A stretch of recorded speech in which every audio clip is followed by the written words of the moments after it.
I know like China. I remember Nigeria. Mosquito and malaria. Organ never don't got the light. But we still be their father. One punch, one die, everything he don't cast one. You're listening to the Be Forever Cool podcast. My name is Rex Fortyfive. We're going to have some fun tonight like we do every show. We're going to be talking about the 2015 season. Lewis has got a lot to say about the 2015 season and the point of view that I think he's going to convince people that the world might be flat. With no further ado, though, we're going to keep it moving, get everybody introduced. We're going to also talk about some of these rumors because there's a lot of crazy, silly things happening. You know, it's been a long time that I see somebody try to marry themselves or a motorcycle, so that was pretty cool to see. We're gonna chop it up and see what that's about. My name is Rex 45. TJ, man, welcome to the show. How you doing tonight, man? I'm doing good, man. We got racing ahead of us, testing tomorrow, and World Superbike starting. The season's here, so I got one question for you. You have your protest banner ready because Bill Belichick didn't make the first time to get into the Hall of Fame. I think Eagles fan might have had something to do with it, but we'll see what Reese got to say in a minute. You a little bit upset about that? I mean, as long as he gets in there, that's all. That's all that matters to me. I mean, it is kind of disrespectful of like what he's done, where he just wasn't considered, his first ballot Hall of Famer. But I don't know who's really voting, so we'll see. I'm just worried about getting another ring. Hopefully, we can get one this weekend. No doubt, no doubt. Hopefully, man. 50 people get to decide who gets in that thing. Lawrence Taylor was pretty upset about that. I might have to ask the Giant fan when I talk to Lewis and see. What's going on, Reese, man? How you doing, man? Welcome to the show. You had something to do with Bill Belichick not getting in the Hall of Fame? Nah, it had nothing to do with that, man. And that's above my pay grade. I'll stay on the low tier. You ain't gonna come after me. I don't need ice and all them and people coming after me. I'm staying out of that site. Yeah, man. Listen, man. It's funny how people play with other people's lives. What's good, man? Welcome back, man. A few weeks off. Testing is great. All that fun stuff. Yeah, it's good to be back. I'm just back out working regularly, and testing's done for now. We still got a couple more coming up. I think like 4 or 5 more. Mm-hmm. And season's right here. It's on upon us. It's time to get it going. All right, no doubt. Listen, man, we're waiting. I mean, you get to hear the inside stuff. We on the outside just waiting for for the weekend to start. So, it's like waiting for a new pair of Jordans to come out. Yo, you ain't lying, man. And with all these, a lot of people talk about how Superbike is, dead or is, man, we counted the Superbike grid. I mean, there's 13 guys on the Superbike, and out of that 13, I mean, there's a handful of guys. I want to say at least 8 to 9 guys that's going to be up there in the top front running. So it's going to be a dogfight, man. We were saying this is the closest thing you're going to get back to the old AMA days right here. This is it. Okay, all right, that's what's up. We're gonna talk about that, man. Lewis, listen, man. I mean, you got to be happy with Lawrence Taylor saying, if Bill Belichick can't get in all the Hall of Fame, this football thing can't be real. We can't take it seriously. This Hall of Fame. No, I 100% agree with that, man. I'm not a Patriots fan. I'm originally a Giants fan. That's what I grew up watching. So every time the Giants would crush the spirits of everybody in New England, I would have a little extra spring in my step that year. Yeah. But with that said, you can't deny what the man did the time he was there. He took a team that was a good team and he made them a dynasty for, how many years? I mean, well over a decade. These guys were kind of like the perennial favorites in the AFC East. They would, I don't know how many AFC division titles they won, but I mean, there's a reason that Tom Brady and him are walking around, I think, with 8 rings. But he did get one with you guys with Lawrence. Yeah, but we also crushed a couple of their dreams. So as long as he doesn't have like the full Thanos 12, knowing that the Giants kept 2 rings out of his hands, I sleep good. Okay. All right. No doubt. Now, listen, it's 50 people, man. Sometimes there's only one person that can really change somebody's lives. And we're going to talk about that because, for a time it was Rossi and then for a time it was Marquez. You know what I'm saying? One dude as far as motorcycle racing, as far as world MotoGP anyway, but, in every sport, there's like one or two guys that make it difficult for a lot of other people. And always a spoiler, man. There's always somebody out there looking to spoil it. And sometimes they don't even know they're doing it, but they're doing it. Yeah. And they just fly under the radar, No doubt. And we're gonna talk about that when we talk about GP in the 2015, because rewatching 2015, you like anything, you pick up things you don't see the first time, and so forth. So it's like I've heard Lorenzo's comment recently, and it's just like when you rewatch it and look at it, it's just kind of like, well, yeah, you were fastest at some of the tracks, but not all the tracks. You know what I'm saying? So it's going to be interesting to see. But let's talk about some of the rumors. Bezzecchi, which is the biggest one. Dainese, which is huge because everybody wants this tuxedo motorcycle suit now. I mean, that many people want to marry their bike, apparently. It's a cool suit, man. I mean, I give him that. I've seen tuxedo suits before. The thing is, you've never seen a tuxedo suit on a MotoGP rider and the full production that Aprilia put into it. Like Aprilia's PR team really went all out on this program. I knew, or I had heard rumors about possibly something like this happening, but I didn't know it was going to happen, when it was going to happen. So when I woke up this morning and I looked at my WhatsApp, the internal WhatsApp, and I saw the pictures, I was like, all right, let's see how this goes. And then when Aprilia started dropping first the still images and then the full, like I think it's like a 3.5-minute video of like the full ceremony, and I was just like, yeah, this is the kind of fun stuff that, this is kind of the paddock stuff that people don't see. Like people think that everybody in the paddock is like these stuffy business guys. Right. It's just it's a track day with a lot of money is what these guys are doing. Right. So they still have a ton of fun when they're doing these events. Yeah, and I'm glad that Aprilia got their moment to shine with the little viral moment. But I think it's cool because I was hoping that this contract would get settled quickly because everybody kind of knew Bezzecchi was going to stay with Aprilia. But now it's known he's going to be with Aprilia till 28. And I honestly think he'll be with Aprilia beyond that because I believe there's some extra clauses in there that can kind of even add an additional 2 years to this contract. Right. Yeah, I think he could be the next Max Biaggi for Aprilia. TJ, what do you think about the suit, the cleverness of it? It's nice to see it that much fun in the MotoGP paddock again, and to convince that many high-powered people to go along with it. Is it a good thing for guys to know that they can go marry their bike, or is it a good thing for guys to know they can get a 2-year marriage? I mean, it's a good thing that you can go marry your bike. He's setting trends right now, and I don't know who's going to top this. Like, this is a clever way to go into a new era.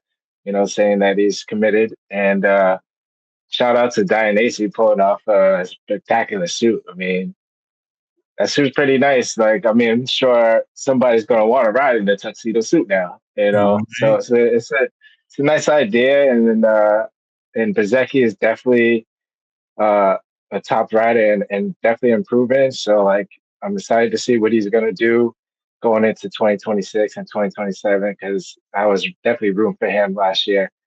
And I know Martin got a girlfriend, but I'm sure he's jealous. Yeah. I think so. And, at the Saparano race, there was a guy in a suit, looking like an overall. But what Bezzecchi did is a class act, right? And he's showing how classy he is, and he's showing what he's bringing to MotoGP, and have a little bit of fun at the same time. So I agree. I think Dainese is going to be selling this kind of suit, and we just got to see what the wedding dress is going to look like. What are your thoughts on them signing Bez for another 2 years, signing them for 2 years before the season even start. Because once upon a time, it was like, mid-season, we were waiting for the summer break before contracts started, getting rolled out. But now, they apparently, they got money to spend. I mean, my idea is just like, if you are one of the top riders, you want to get locked in as soon as you can, I mean, I think it was smart for the position he's in to go ahead and feel confident that he can help develop Aprilia. But yeah, I think it's smart just to get that out the way so he can focus on 2026, and then 2027 he's already set in stone. Yeah, so you don't want to be that last couple of riders still fighting while the season's going on, trying to get a contract. No doubt, no doubt. Reese, what are your thoughts, man? You've been in this game for a long time. Did you and your boys or you and the staff get a kick out of seeing something like this? And does that spark any kind of like, oh, well, what are we going to do when we do this? What are we going to do when we do that? Because it was fun to see, and I haven't seen something like that since really the Rossi days and doing the silliness with Biaggi and some of these other riders when he was winning championships and having these skits, for lack of a better word. I mean, it was fun to see. I mean, be honest. I mean, he beat me to the punch because I was always the one younger saying, I wish I could just marry my wife. It'd be a lot easier than marrying a woman, but I marry my wife. But, they don't ask for much. They don't argue, nothing. They ain't got to hear the arguments. It's a lot easier. But it was fun to see. It was something different. I mean, it's like the old Rossi days. I mean, that's how I got into watching Rossi. Just always wanted to see something what he was going to do at the end of the race or what kind of skit he was going to do for that win. So, I mean, that was something nice to see. And like TJ said, I mean, it's just get the signing and get it all done with so you can focus on this season. And with the new era coming up in the 27, now you can focus on a whole new project. Right. No doubt there. Let's bring everyone in. Guys, do you think that Aprilia gave him enough cash to keep him happy, or you think they wanted to sign them so they're trying to catch a bigger fish? We start with Lewis, man. I think every company has like their top priority. So like Ducati, I think Marquez is their top priority. Aprilia, I think Bez was their top priority. KTM, I think Acosta is like every manufacturer, every factory team has those top priorities that they want to try to lock in. And obviously Aprilia didn't want to take the chance of somebody else trying to scoop up Bezzecchi after the season he had last year. I mean, he was phenomenal on the bike. He was able to develop the bike in a way that it really hasn't moved before. I mean, Pol Espargaro, I'll be very honest with you. I mean, Aleix Espargaro is actually a very, very good development rider. There was a reason why he was with Aprilia for so long and why the project came along so well over the years. Even though he didn't get to win many times, he did help develop that bike over a very long period of time. But Bezzecchi was able to take it to that next step. That, whatever reason, Alexei kind of hit his threshold, couldn't go past it, and Bezzecchi went past it. Bezzecchi won multiple races in 1 year, was competitive almost the entire second half of the year, really took it to mark, went from, at one point, I think he was like 7th in the championships and finished 3rd in the championship. Right. So, I mean, he leapfrogged a lot of guys. When they started to suffer, he was just there, knocking on the door. So I think it's good that they did this because I hate, I hate to say deserve it, because nobody deserves it. You negotiate for it, but he negotiated by what he did on the track. He didn't negotiate it in the news. He didn't negotiate it in the media, saying, "Oh, if this team don't hire me, you're gonna see what they're missing." He went out there. He did the work. Aprilia saw the work and realized, you know what, we need to lock this guy in before somebody else comes and scoops him up, because somebody else is going to want to scoop him up. Right. He's a young guy. He's got a lot of talent. And I think his ceiling is still very much higher than what he is now. I think he still has a lot more in reserve. And with the right bike and the right team, he's going to keep growing over years. I mean, this is why I think Aprilia wants to lock him in now. Maybe lock him in, like you said, long time. He might be this generation's Aprilia Max Biaggi. I agree. TJ, man, What does that mean for Jorge Martin? You think that he's going to re-sign? I know we're hearing rumors that he's going other places and all that, but I'm trying to think. It's like You gotta earn it out here, man. it's like Antonio Brown signing to Tampa. You know what I'm saying? 1 year was great. Second year, not so much. Antonio Brown was out of the league after that.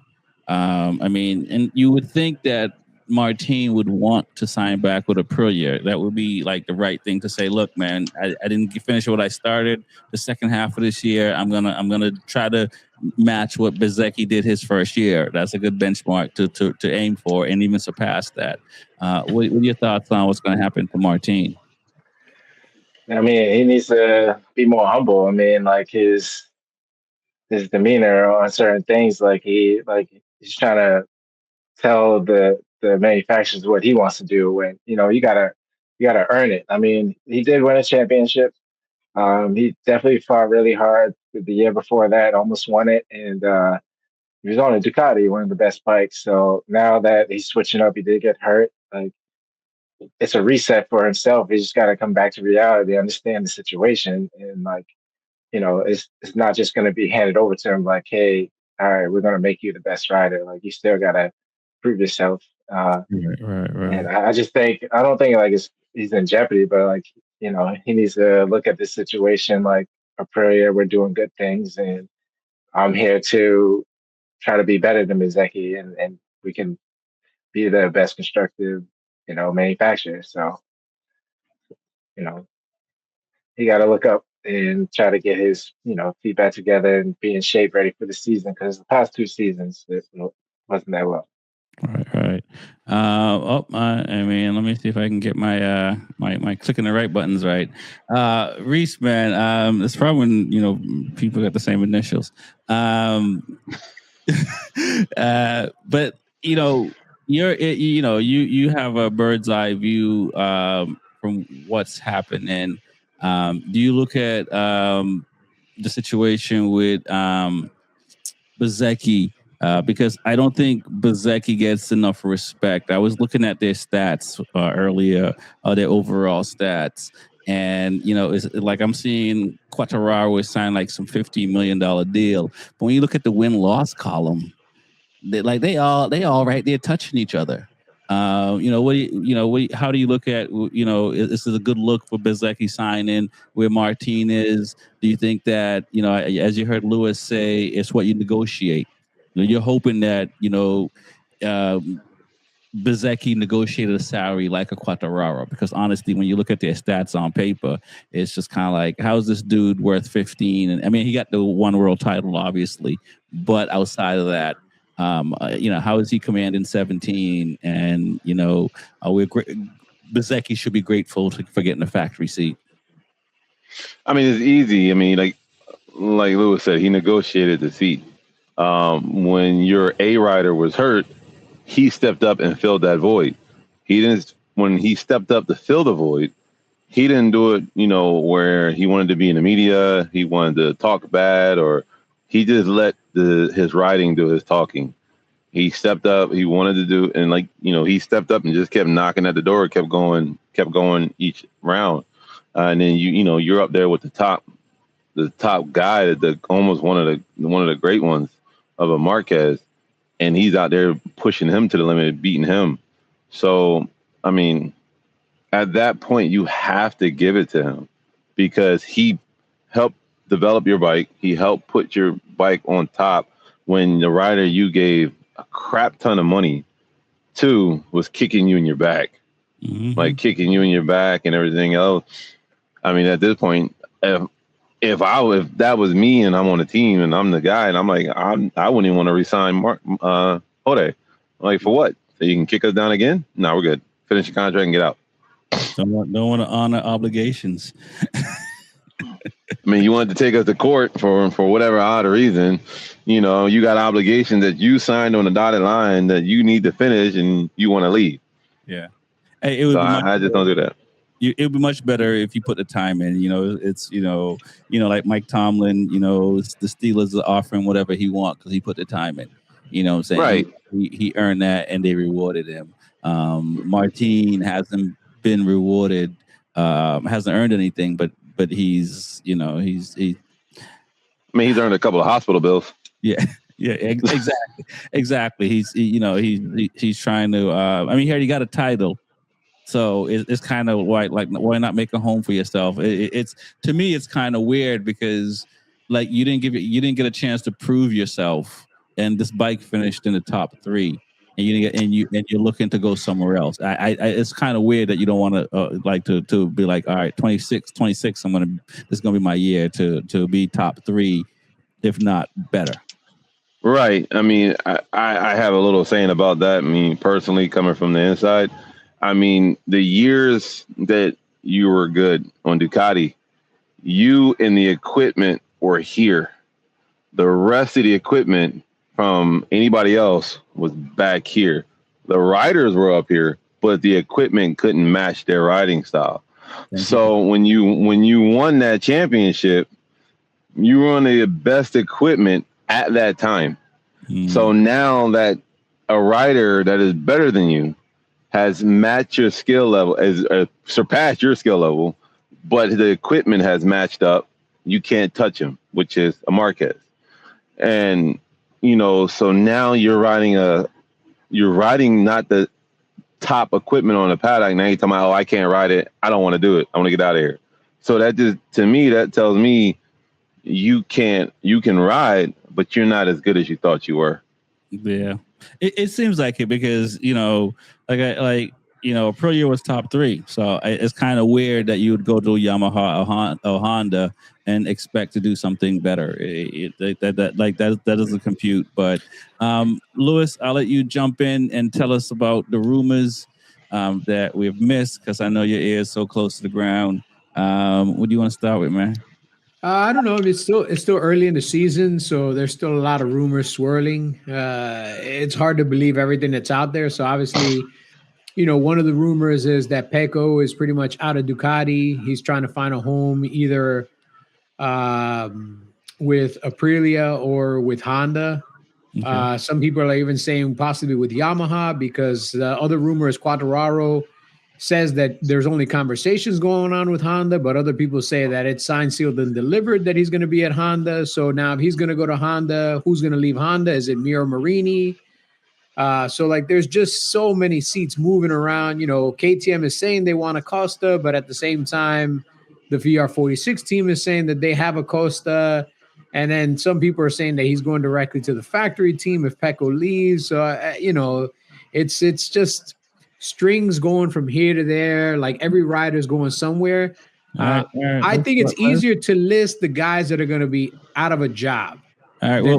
Who's going to be a job? We'll save that for part 2. We'll start with TJ. Who you want, Quartararo or Pecco? Where should either of them go? We'll start with TJ. Who you gonna pick? And then Reese, you can pick the other person, and I'll leave. Either I'll take the third, Acosta, or whoever is left. So who you gonna pick, TJ? I mean, I'll say Quartararo because he's been promised a better bike, and they switched to the V4, and it's still not as strong. But Honda has been developing, and they also have the V4, so I feel like they want him, and they've been paying Marc Marquez as well, so they're looking for a pole setter. Marc Marquez, come on, man, come on. No, not at all. But I'm just saying, they're looking for a rider that can, possibly longevity, and maybe Quartararo is their new guy. So I figured that would happen over Pecco, but we'll see. So you think it would be a good look for Quartararo to leave Yamaha at this point and go Honda? I guess Honda. I mean, if it was for the 2027, he's gonna have to decide soon. You gotta wait till this testing tomorrow to see what's going on with this V4. But he's the one that speaks in the meeting and kind of speaks his mind, opposed to the other riders that let things happen. So he's at this point in his career where you got to make that move because he's running out of time. Okay, all right. I mean, I think Lewis, TJ is rubbing off on you. He's walking that fine line. You gotta wait and see. Depends. Reese, who you picking, man? Pecco, I know he's your guy. So where he gonna go? Oh, you want to talk about it? That's your guy, but I'm gonna talk about Pekka. I mean, with Pekka, first things first. We're going into 27, right? Where are you going? That's my key. Everybody's moving around. Technically, it's not moving for a better bike. You're right. You're moving for a bag. Let's keep it honest. Let's keep it a spade.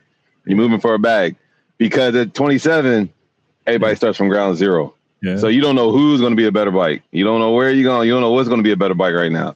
It's a whole different bike.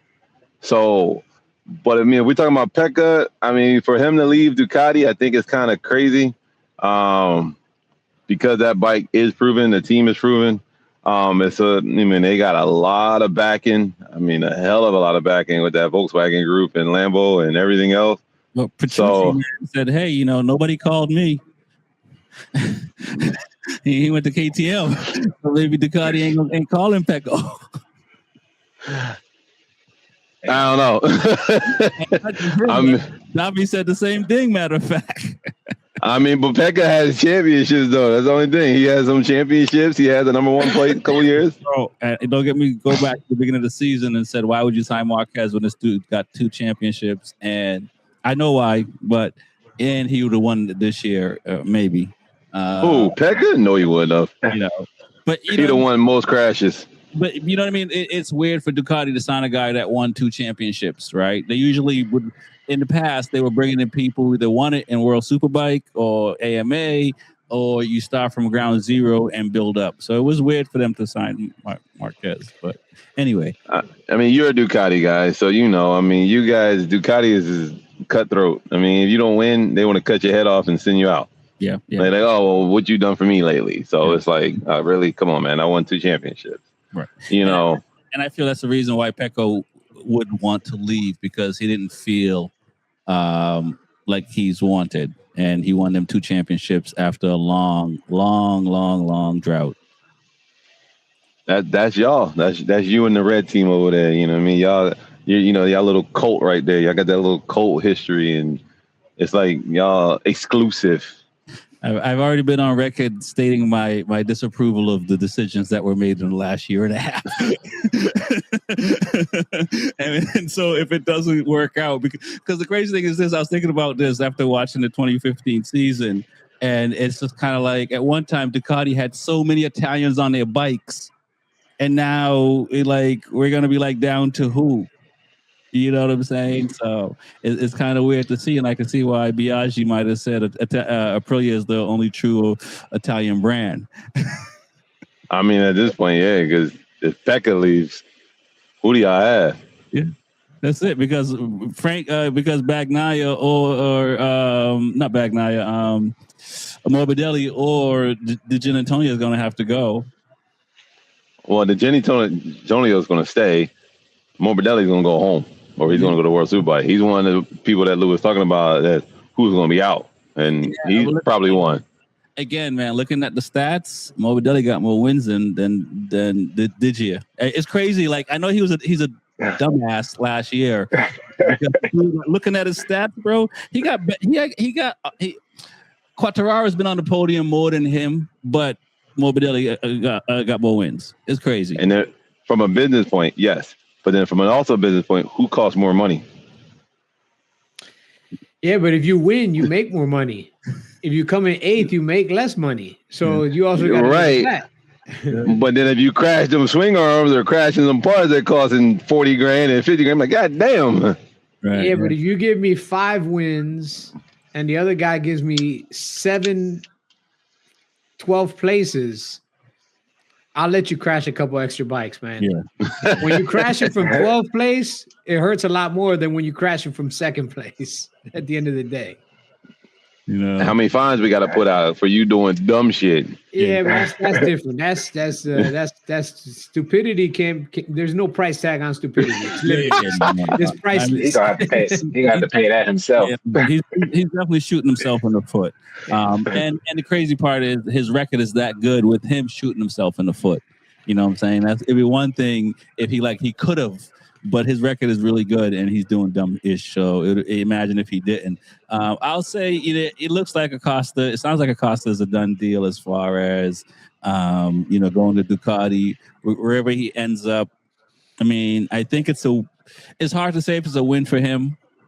Because we don't know if we don't know what, as Henri said, we don't know what any of the bikes are going to do in 2027. So who knows who could win it that year? That's a year that they could steal it, like Mir did, or Quartararo did, that kind of thing. Some people may not argue he didn't steal it, but the pandemic was around, and it was troubling in times and stuff like that. But you got to show up, so it'll be interesting to see for sure. What else you got, Lewis?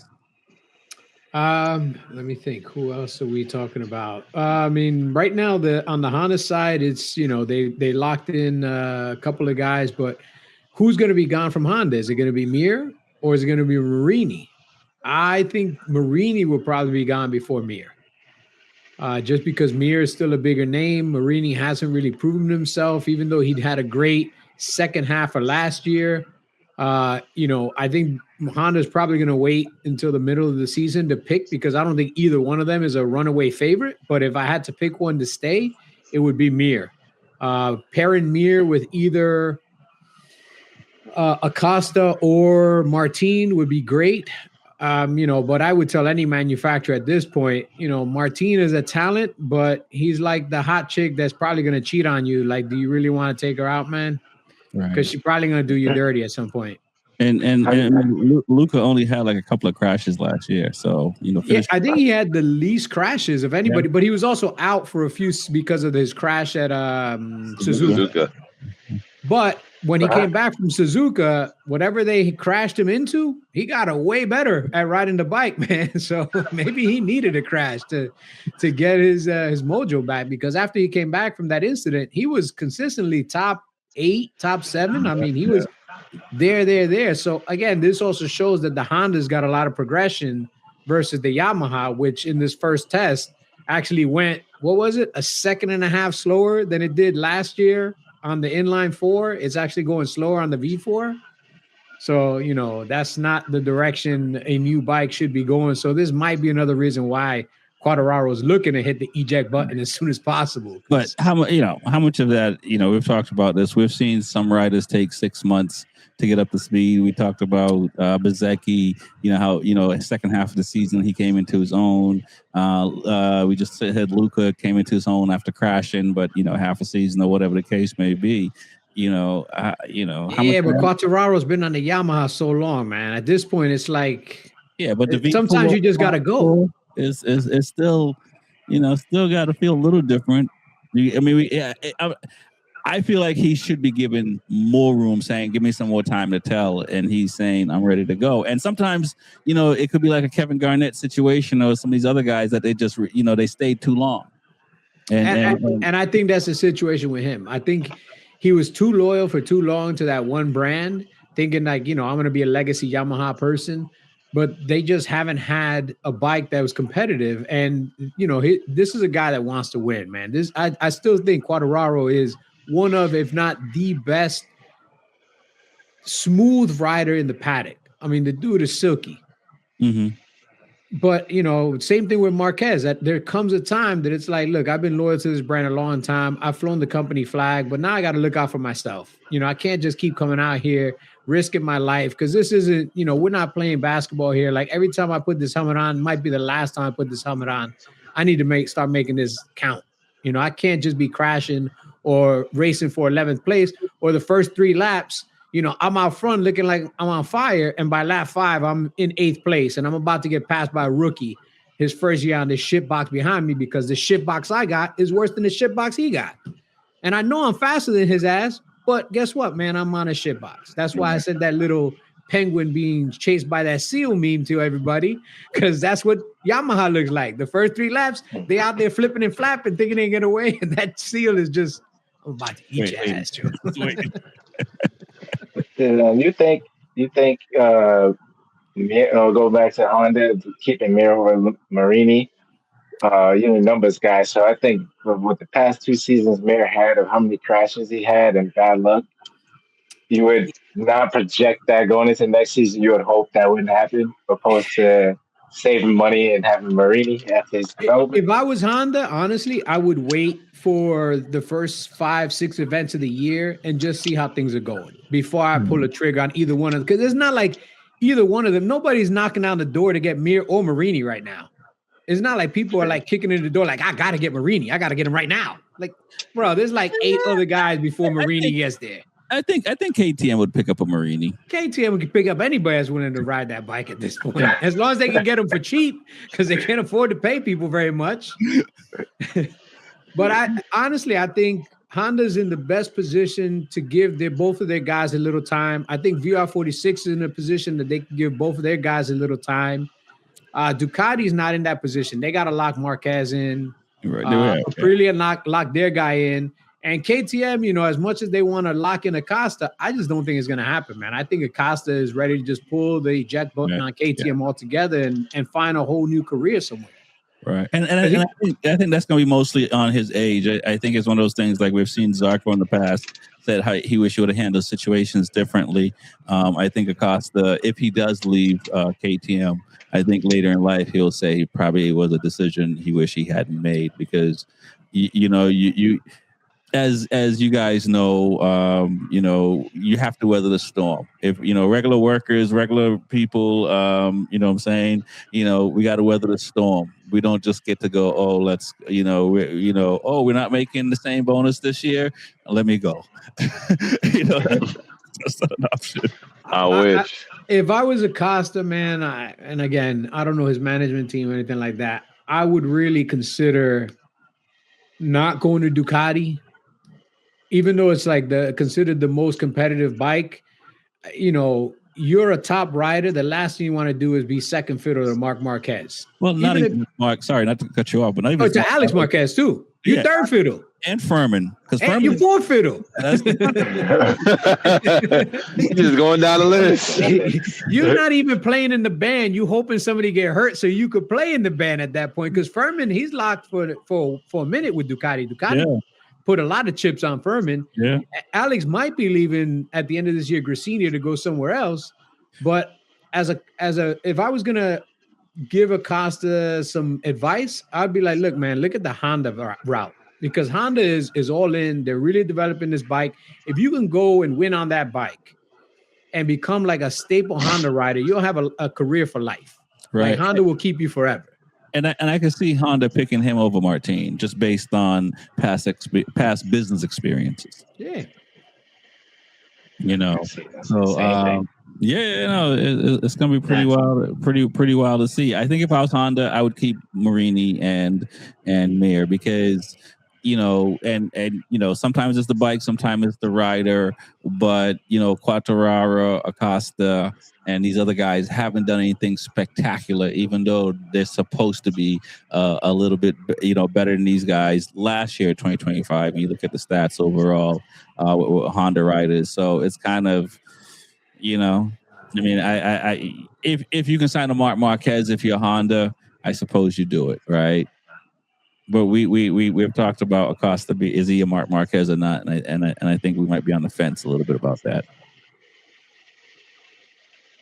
So, do you think that if Honda holds up signing Mir Marini, that affects other riders trying to get to them, like Fabio, and then making another decision?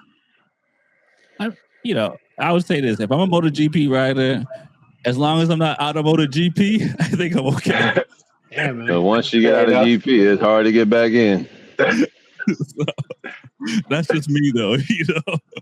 I mean, it would be a very potent team if they had. Imagine if Honda was able to scoop up Quartararo and Acosta. Even if they decided we're just going to clean house and we're just going to bring 2 new guys because next year is going to be a completely new bike. It's pretty much a new project. Right. Let's clean house and we're going to bring in Quartararo and Acosta, a guy that can win now and a guy that can win now and in the future. And if you can keep those 2 guys, the thing is, Honda's been able to save some money over the last couple of years because they haven't had to pay this guy that they were paying a ton of money to. So they've been able to save some cash. It's time to spend some cash. Let me ask this question: who's a smoother rider between Acosta, Quartararo, and Bastianini? Quattraro. Okay. Yeah, man, that dude is silk. Like because the Yamaha only goes well if you're smooth. Right. Like you got to be a smooth rider. If you try to wrestle that bike or fight that bike, it's not going to do what it's designed to do. That bike is built to be on rails, and you got to be a certain kind of rider to like Quartararo is smooth, man. Like you see that dude take a corner and it looks so effortless. Like the bike's not shaking, the bike's not jumping around, it's not doing anything crazy. It's just the dude just slides it right into the corner, man, and just picks it up and like, you know, again, and the only other guy that I feel is that smooth is Sideshow Bob. Well, today I was gonna say Valentino Rossi. Well, yeah, back in the day, but Jorge Lorenzo, you know, the reason he worked so well with the Yamaha, same thing. He was just this silky smooth rider. He wasn't getting the bike bucking and he wasn't fighting it. He was just letting it do its thing and pulling every ounce of that corner speed out of it. Right. You know, speaking of, let's talk about 2025, man. Lewis, I'm gonna let you set it up because you wanted to talk about 2015. and 15. 2015. At least I had a 5 in there and a 2. So I've studied this year more than. Hold on, let me change my background here because I got to put my conspiracy background. Oh shoot! Okay, all right, here we go. Is this it? It's all your notes. You got notes. Listen, man. No. I just want to make sure I got this thing working. You can see my conspiracy background? Yes. Yeah. Right. What up? So we're gonna this is the conspiracy. This year is the most it's so many adjectives can be used for this year. It's the most controversial, it's the most toxic, it's the most spoken about. Like this year caused the biggest rift in motorcycle racing. It brought a new rivalry. It brought so many different layers, and it really had to do with 2 riders, but it had to do with a bunch of riders. And it also shows I hate to say it, this is the first championship that social media really had a big impact, because on social media it became very toxic. MotoGP fandom became like Star Wars fandom, just toxic. Mm-hmm. Everybody was hating everybody. There was division. There was the Republicans and the Democrats. Like it was surreal. There was the Yellow Mist and there was the Team 93 guys. And it also went to show the power that Rossi had to manipulate fandom. His fans were on his side, and some of his fans kind of saw it a little different. And then there was this, what I felt at the time was a smaller group that was on the Marquez side. Valentino Rossi definitely had the bigger group of fans. Bro, you know, he had. You talk about the Seattle with the Legion of Boom. Yeah. Like, 2015, listening to when Rossi was cheered and then other people were introduced and it was like crickets. Like that intimidated. That has, as a rider, as a ball player, whatever. It's like, where's my mother at? Ain't nobody cheering for me. Yeah, man. Real, like not the. It might have been the Valencia round or the Australia round or the Malaysia round. No, the Malaysia round. It was like, man, I need security to get me to my. Yeah, I mean, it was the equivalent of this past year when Bulaga took out Top Rack. Yeah. And you needed to call security because it was that bad. And I hate to see that in our sport. I would say worse, in all honesty, because it was more than one round. Oh yeah, no, it was 3 rounds. Like Bulaga only had to deal with one weekend, and thank God Top Rack's not racing in this series anymore. Like he'll take all his crazy fans with him to GP. Yeah. I'm good. But, this was the beginning of a long, hard period of Valentino Rossi and Marc Marquez, which in a way was kind of deflating because in the first few years, Valentino Rossi made it a point to be very friendly Marquez. Mm-hmm. Because in my opinion, I feel Valentino Rossi has this thing where you keep your enemies close or your friends close, you keep your enemies closer. And even when Marquez came in, here's a rookie that won in his championship year. All right, this kid just knocked out one of my one of my goals, one of my records. He became the youngest guy to win a GP championship. All right, motherfucker. Oh, he became the first guy to win 10 wins before I won. He, so little by little, he started knocking down all these Rossi records. And Rossi was like, oh, he's my friend. He's that little fast bastard. Like, but inside, behind the facade, he really meant that shit. This is a little fast bastard. I don't really like this motherfucker, And as time went on and Marquez became more competitive, it kind of kept chipping and chipping. And this was the year, if I remember correctly, that the relationship really took a downturn because Marquez had gone to Valentino Rossi's ranch to do like his, they do a flat track race there. Mm-hmm. And Marquez went and beat Rossi at his ranch. And even Marquez will say that was the moment where he felt the relationship changed. Like when he went to the ranch, he was treated a little bit differently than he expected to be treated. He was a lot more competitive. Everybody was super competitive. And after that weekend, he felt the relationship soured. And then shortly after that, they had their first incident, which was Argentina, where he felt that Rossi kind of came across, took out his front tire for no apparent reason and crashed him. Mm-hmm. And then again, this just kept building throughout the season. It's like all these little things that would happen. They would bang into each other, but they would always bang into each other. But it seemed like the elbow was stuck out a little bit further, and the knee was out a little bit further, and like we banged, but damn, that bang was a little harder than they used to be. Like, and then in Assen, they had the race where like they go into the last corner and Rossi leans into him. They hit each other. Rossi runs across the dirt. Rossi wins the race and Marquez goes to protest. But they were like, it's a racing incident. It kind of happens. But again, building and building and building. And if you look through the season, Marquez really didn't have that much of an impact in the overall season because Marquez had 6 retirements. Yeah, so there was 6 races where he was irrelevant. Yeah. And towards the end of the season, he had like 3 in like 5 races or whatever. Yeah, so he was out, and I was trying to figure out what Rossi said in the Thursday before the last round. That really so it's the Malaysian Grand Prix, and Rossi said something, and that's why Marquez was riding effed up. And then, Rossi, I mean, I don't know if he hit the brakes to make him go down, but Marquez was definitely slowing him down. Well, the thing is, it was the Australian GP was the round where the big hubbub happened because at the press conference for the Malaysian GP, that's when during the pre-race press conference, out of nowhere, Rossi just drops, well, the reason that I had a bad race in Australia is because Marquez was intentionally slowing me down. Mm-hmm. And you could see Marquez's face. It's in the video. And Marquez is like a little bit stunned that, he didn't mention anything about it the entire week. And he waited until they're live in front of the press to like drop this bomb. Right. And this is a classic Valentino Rossi thing is put this stuff out in front of the press because now I'm going to put pressure on this other rider. I'm going to make him crack. But here's the thing. Marquez had nothing to lose, bro.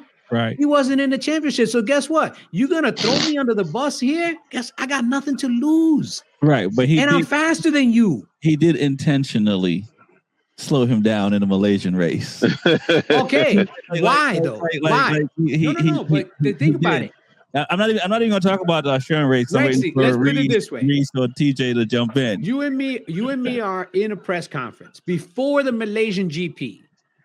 I'm Valentino Rossi. I need to do well this race because I'm only so many points behind Lorenzo. If I finish in certain points here and finish in certain points in Valencia, I'm going to win. I have a lot to lose. Right, so what am I going to do? I'm going to pick a fight with a guy that's as fast or faster than me that has nothing to lose.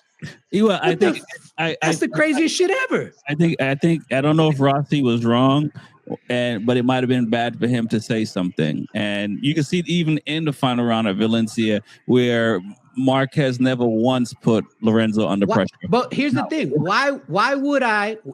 I'm Marc Marquez.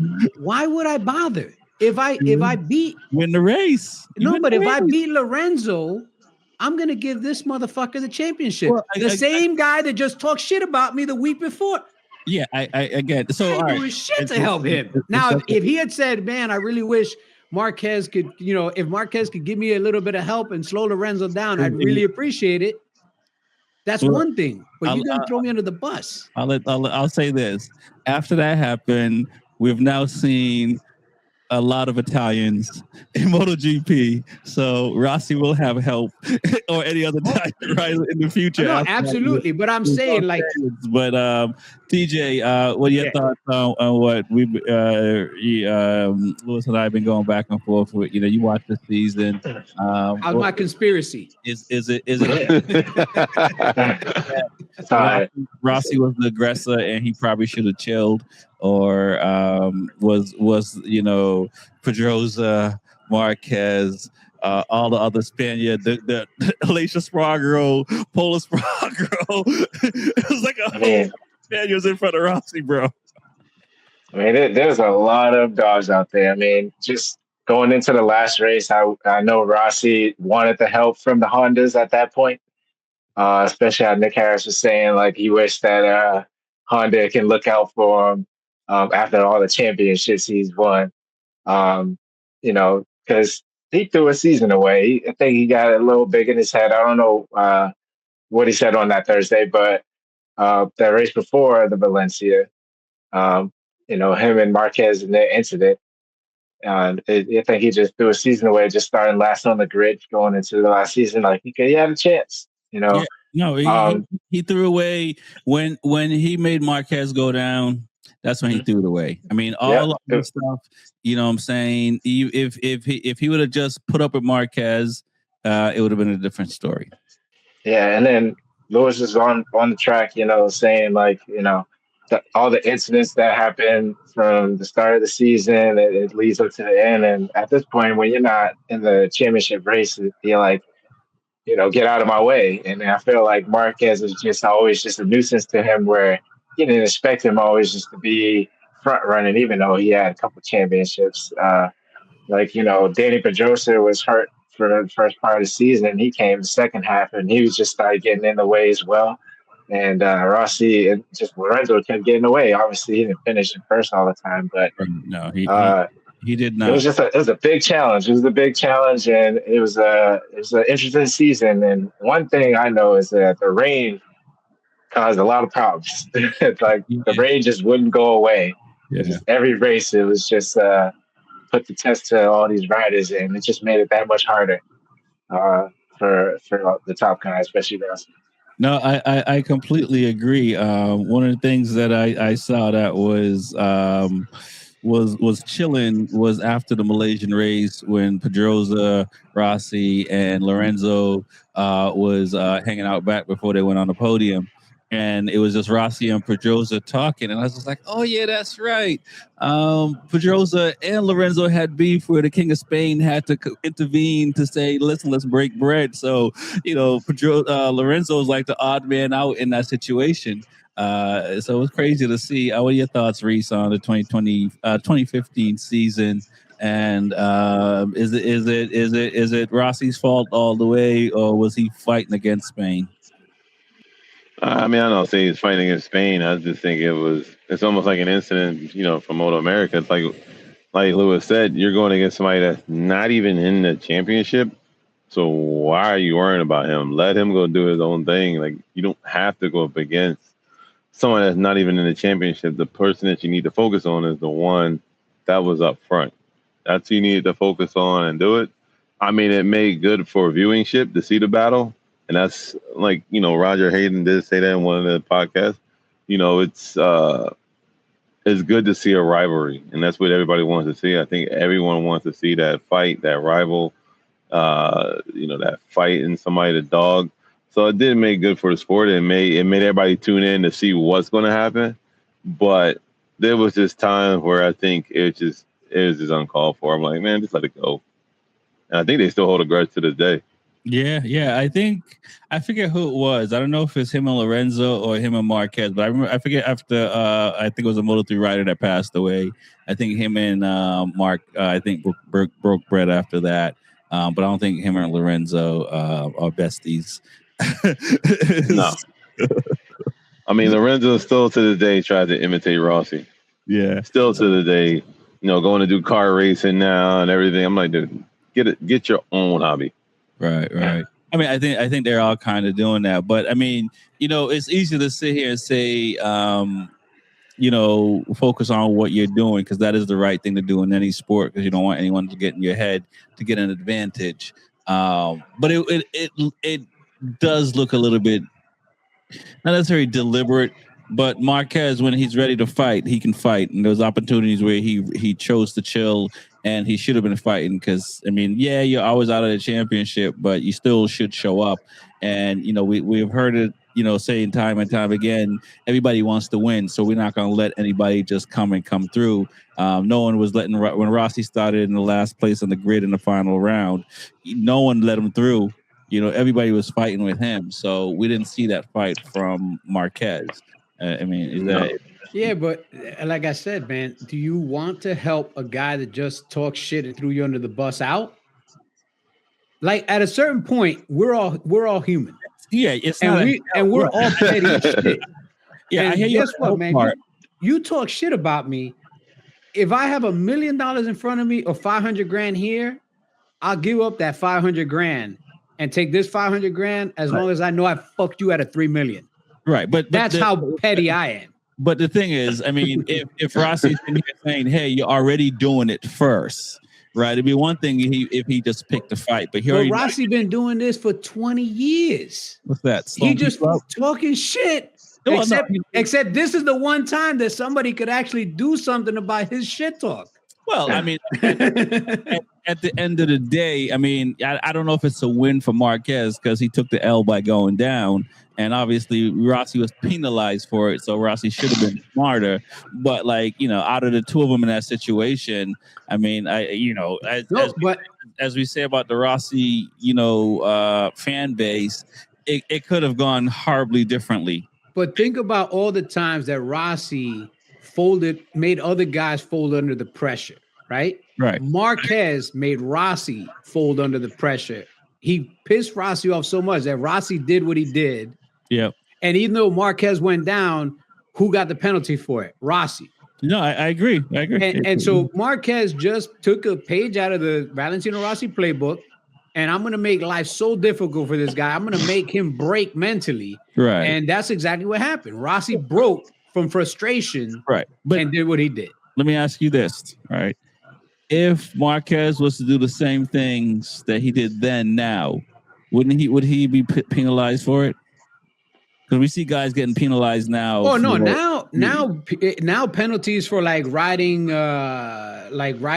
what is unsafe riding or cruising on the race line. Like the rules have changed dramatically since then. Yeah. And if you are intentionally impeding somebody, there are rules out there. Not back then there was no long lap penalty. Right. It was on race control. A long lap penalty. It was on race control whether or not they were racing. They were both still competitive. They were both actually holding each other up. Like, it got to the point where they were both cutting each other off just because they were just in their own little race, and they forgot where they were. They thought they were at a track day. Rossi knew where he wanted to get to. He knew where he wanted to get to, and Marquez knew where he didn't want to let him go. But they forgot there was 20 other guys out there racing in this big race. Rossi was just like, come on, bro. Like, come on. Like, let's go up front and fight. Well, and that's before the incident happened. Yeah, no. And again, this goes back to if Rossi had just kept his mouth shut that Thursday and not stirred the pot the way he thought he was going to stir the pot and break Marquez, and Marquez was going to be like, oh, I need to not impede Rossi because now people think that I'm impeding Rossi. It went the other way. He was like, oh, he thinks I'm impeding him? He ain't seen shit. Right. He's about to see impeding. Right. So, I mean, again, so he has a point. It's kind of like, okay, you think I'm an asshole now? Let me show you what an asshole is like. But bro, you were being an asshole before. Yeah, no. Now you just became a bigger one. That's not even. We know that. Everybody knows that. This became a pissing contest of monumental proportions. That's really what it became. But let's go back one race. Yeah, to Australia. There's one guy that did a fun race to watch. There's one guy that did something in Australia that might have also cost Rossi the championship, and this mofo has skated under the radar for close to a decade. Who are you saying? I think I have an idea, but I'm gonna let you say. So we all know that Rossi and Marquez were battling in second place, third place, second place, third place. Lorenzo kind of drifted away. Yeah. All of a sudden, Marquez decided with like a few laps left in the race, I'm just going to drop the hammer. Let's see what I can do. Yeah. He passes Lorenzo. When he passed Lorenzo, he technically gave Rossi a 5 points back. Oh, I know. I saw that. Instead of going from a 25 point and a 16 point, it went to a 20 point and a 16 point. So now he's only 4 points behind Lorenzo. Remember, he lost the championship by 5 points. Yeah. Oh, yeah. All right. So he only 4 points behind. Right. And with less than one lap to go. Yeah. All right. Rossi's in third place. It looks like it's going to go down. Everything is working out the way it should work out. If I can finish in third place, like I'm going to be able to salvage something. And all of a sudden, out of nowhere, comes your boy, Andrea Iannone. Yeah. Valentino Rossi's own boy passed him. Right. Took third place away from him. Right. And now he went from being just a few points.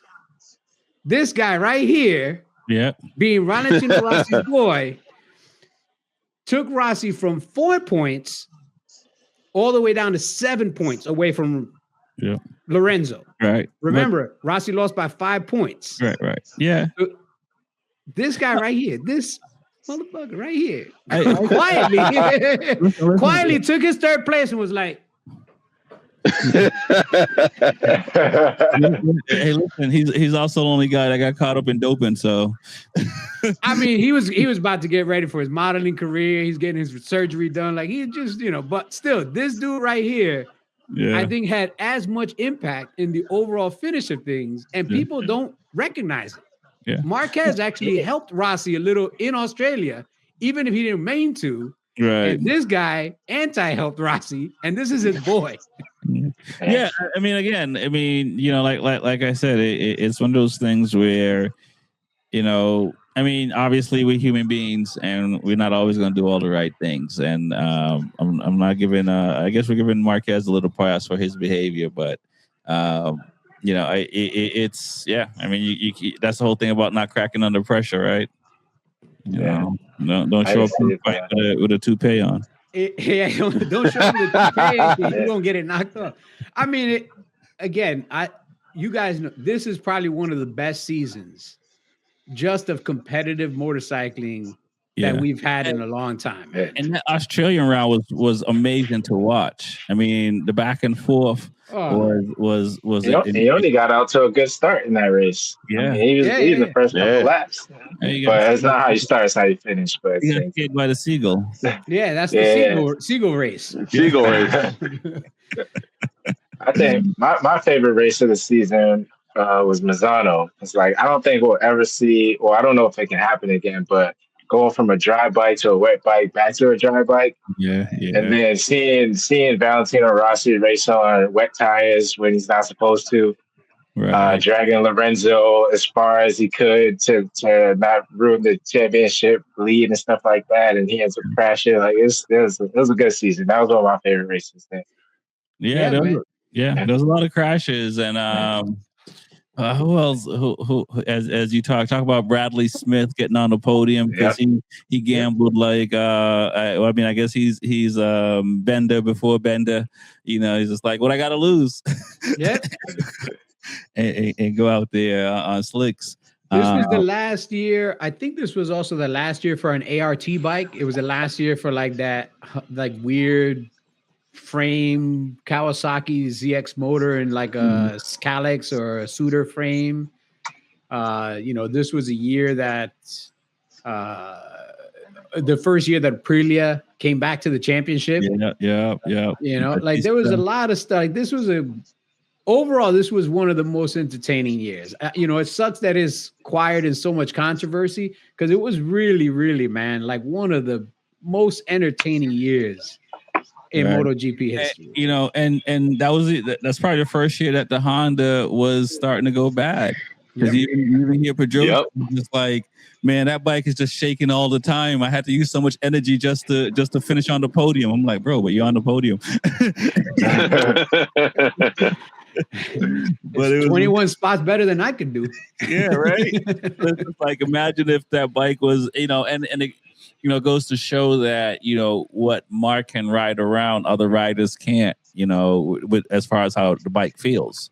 Yeah, but also Mark caused that because Honda was so focused on trying to make him a bike that he liked riding that they ended up making a bike nobody could ride. Because he does have a style that is unique to himself. Right. He's And if you focus so much on one rider, now you make it unrideable for everybody else. Because you know, Kyle Crutchlow will tell you when he was on the Honda, nobody could ride it like Marquez. You know, all these guys that have ridden the Honda throughout the years, especially when Marquez was the A guy at Honda, they all tell you the bike was just the only guy that could make it go fast was Marquez. I completely agree, and you know, we'll see what the future look like for Ducati if you know if they've made the right decisions or you know chasing that illustrious you know financial statement at the end of the year is worth it. Money is money. Back that truck up. I don't think Ducati will make the same mistakes that Honda made. I think Honda just put too many chips in on one guy. And even Honda now, I think, has realized the mistake they made. And they're making a bike that more people can ride because it's not just one guy that's doing well on the Honda. Right. You know, Zarco did well on the Honda. Mir did well on the Honda. Marini did well on the Honda. The only one that didn't do well was Chamtra. Yeah, he was too early. He had to take that sign and he should have stayed one more year. But you know, this was the year we had, you know, Yanni Hernandez. Yeah. Right. Like, the original YN. The original OG. Hector Barbara, Alvaro Bautista, Loris Bass, Stefan Brattle, Nicky Hayden, Michele. I think this was the last year Nicky Hayden was actually on MotoGP. The next year he went to World Superbike. Yeah. Piero, Eugene Laverty, which again, dude, Salvadori. This was like I think they had how many riders actually competed that year? All the good riders, man. All the top guys. Yeah. Oh, Baz, Loris Baz was there. Yeah. Yep. 19, 20, 21, 22, 23. Dude, I want to say there was 36 riders that competed in that year at some point, whether it's a wild card, a one-off, a replacement rider. That's a lot of people, man. Yeah. Haslam. Was it Haslam? Liam Haslam's there. Haslam wasn't on here, but you still had not Haslam. Then there's another Carol Abraham. His daddy was still paying for him to stay. Yeah, I think Haslam wasn't there. Liam Haslam. I don't see Haslam. Okay. I see Brock Parks. Yeah. Damon Cudlin, Michael Laverty. Maybe that's Eugene Laverty. So maybe Eugene Laverty, Anthony West. Yeah. Tony Cordy, Melandri, Tony Elias. Yeah. Tony Elias. Yeah. It was a crazy. Some of those guys went to Moto America too, like Tony Elias, Loris Baz.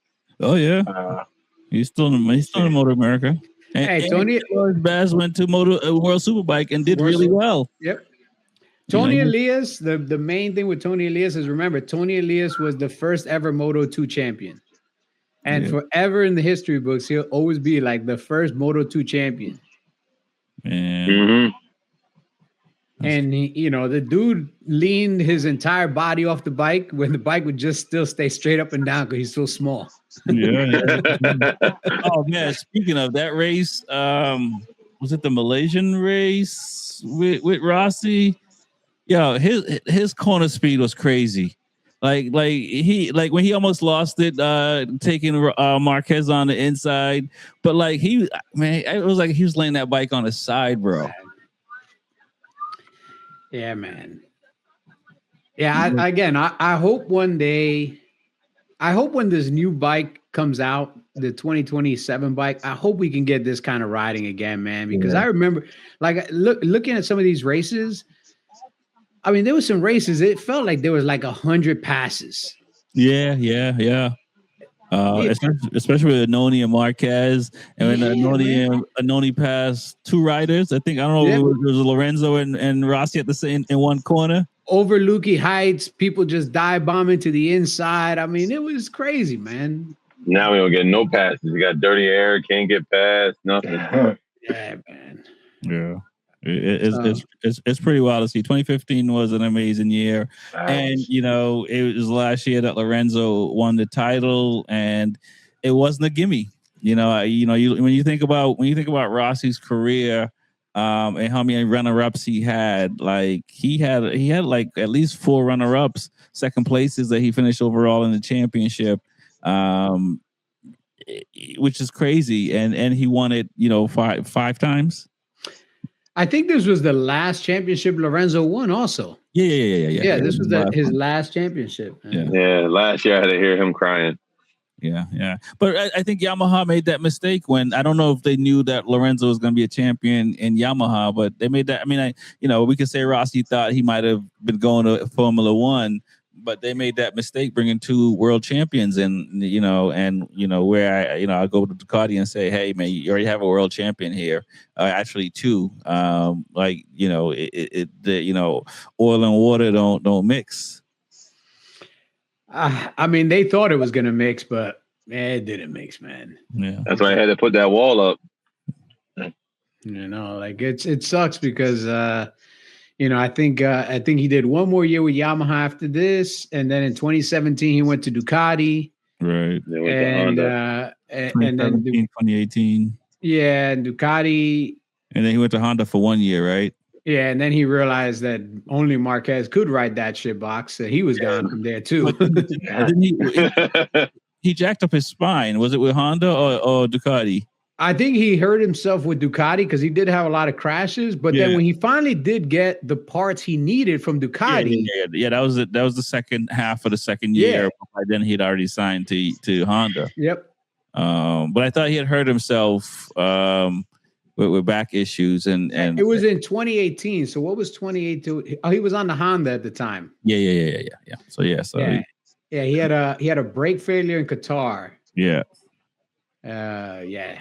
And then that was the last crash. He was like, you know what? I got this big pile of money home.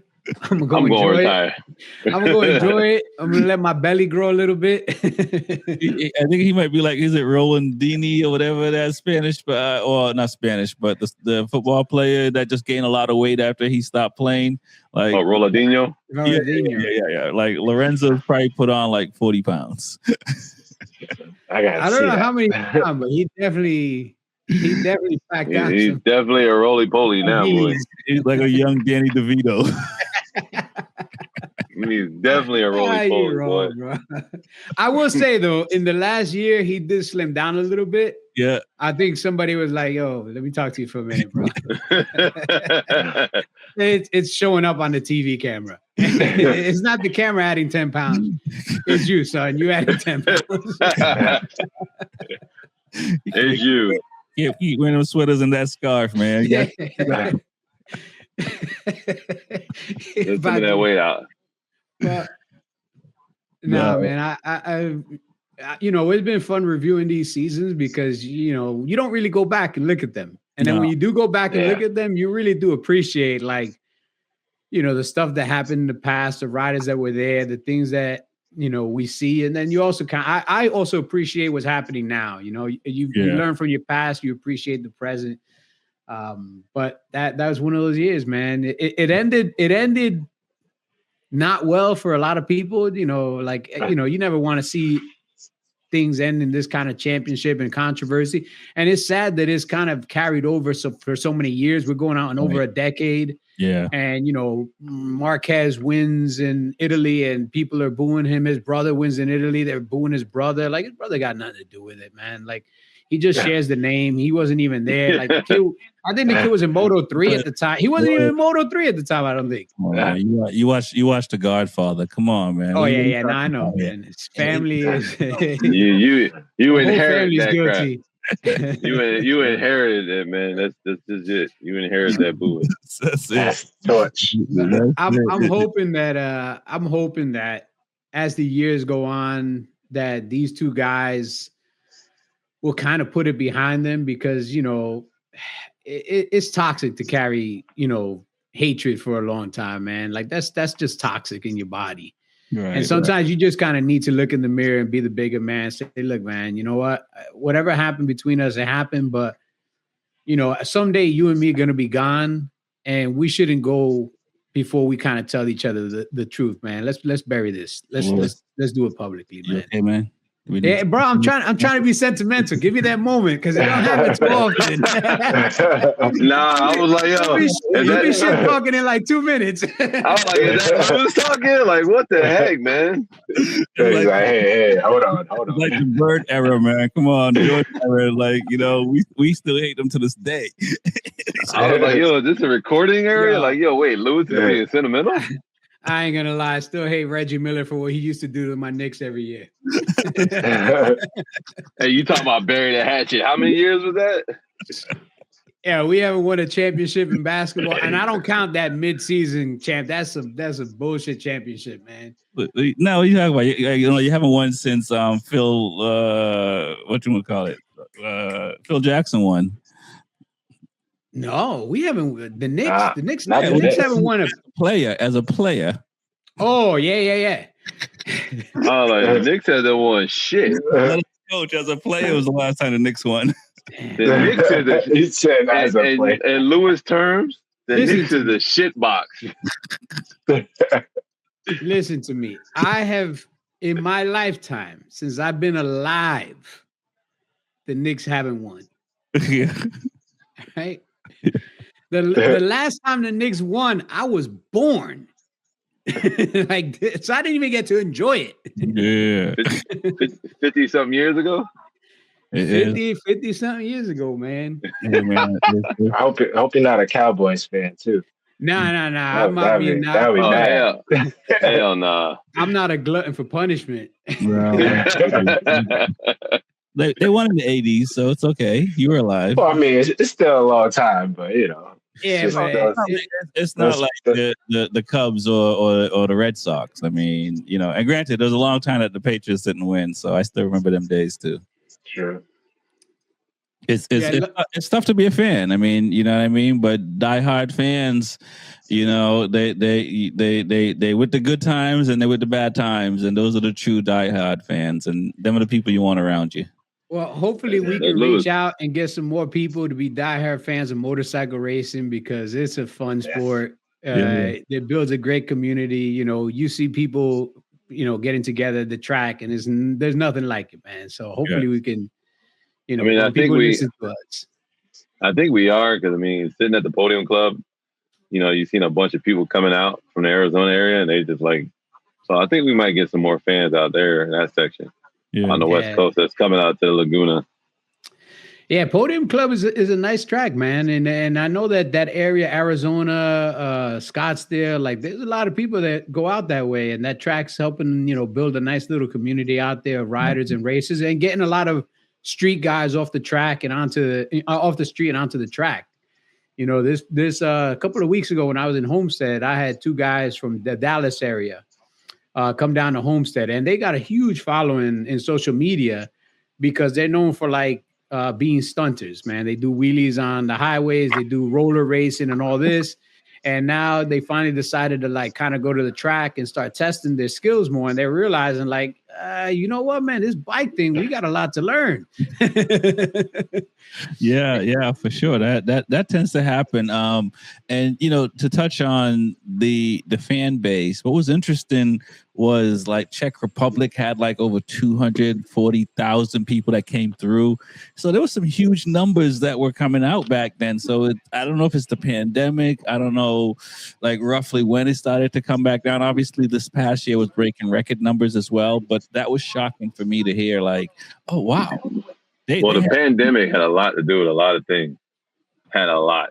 Yeah. Because in sales with motorcycles and power sports, they went through the roof. Right. Just because people had literally nothing to do. maybe just trying to find out something to do as a family. So Right. So it brought new avenues.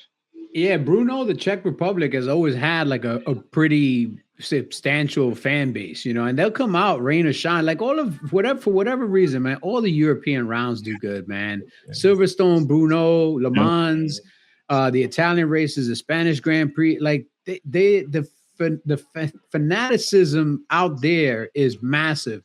And I think here in the US, we're slowly starting to see that because year over year, we're starting to see more and more people. You know, Reese and I go to a lot of Motor America events, and some do better than others. But the one thing that we've seen steadily over the last 2-3 years is the crowds keep getting slightly bigger than the year before, and slightly. And in some places, like the jump is significant.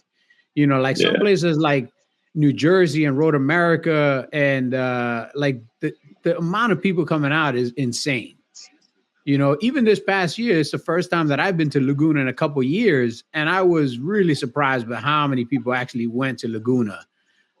You know, so I think if Motor America keeps doing the right things and they go to the right tracks, and you know they keep building up, like we were saying before the show started, Superbike this year is massive. Right. Like this is going to be the best Superbike grid that we've had. I mean, Reese, would you say in like 15 years? Yeah. I would say this is back in the AMA days that we just. I mean, we have potentially 10 to 13 guys that can all legitimately win, not just the same 4 or 5 guys. Right. And that's, you know, and there's so many teams. We got so many manufacturers. We got Ducati, we got Honda, we got Yamaha, we got BMW, you know. I mean, we're still you know, we got Suzuki, but we know what's going to be the deal. They had Suzuki, they haven't done anything, but we got Suzuki. You know, I'd like to see Kawasaki back at some point. Yeah. Because that's the only OEM that's really missing. And but you know, I think this year we're going to be surprised, man. We're going to go out there, we're going to do some rounds, and you know, we're probably going to do some like on the spot. If we get together at some of the tracks, we'll do some on the spot Be Forever Cool podcast live from the track.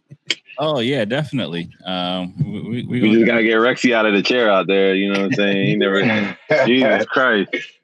I'm out the chair this year, man. I'm out the chair. I'm gonna be rolling down the street this year for sure. This year for sure. So we're gonna have some fun at these Motor America rounds. I'm looking forward to it. So and on that note, I think it's time to get out of here, guys. I want to thank everyone for the comments. I really appreciate all the good and the bad. I'm glad we're doing things and saying things that people want to hear and want to take the time to add their own personal experiences that they've gone through in the motorcycle community. So I think we're on the right page of what we're doing. Definitely continue to like and subscribe and follow us on all our platforms and all that beautiful stuff. My name is Rex Fortyfive. It's the Be Forever Cool podcast. We got TJ with 2 Wheels and Coffee. We got the real Luis Ortega, the numbers guy. We got Reese from Attack Yamaha. Peace. Peace. Peace. My boys at big time.